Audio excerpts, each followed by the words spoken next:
Hello friend, नमस्ते। आज हम आपको बताएंगे रस के वेद। रस के वेद कई होते हैं। पहला है श्रृंगार रस। श्रृंगार रस का अस्थाई भाव रति है।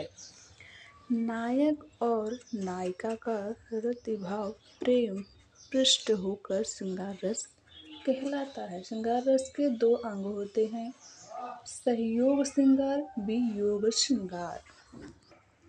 अर्थात जब स्त्री और पुरुष का प्रेम होता है उसे ही हम श्रृंगार रस कहते हैं। जो उनके प्रति लगाव होता है उसे ही हम श्रृंगार रस कहते हैं।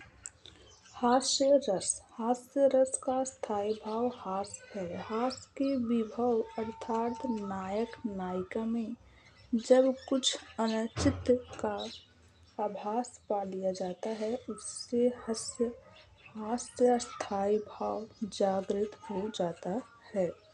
अर्थात जब एक स्त्री और पुरुष में जब कुछ अनुचित बातों का आभास हो जाता है उसे ही हम अस्थायी भाव जागृत हो जाता है, उसे ही हम हास्य रस कहते हैं।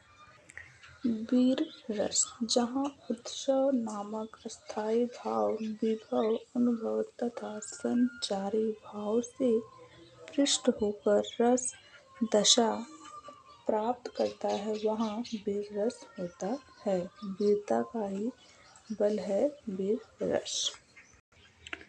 करुण रस।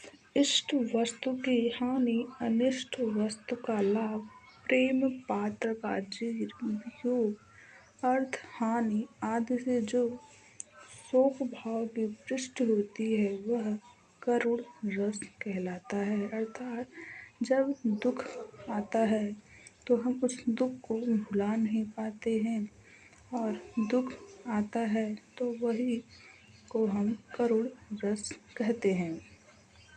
शांत रस।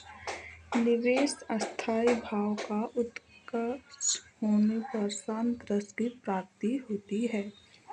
निवेद का अर्थ है वेदना रहित हो जाना।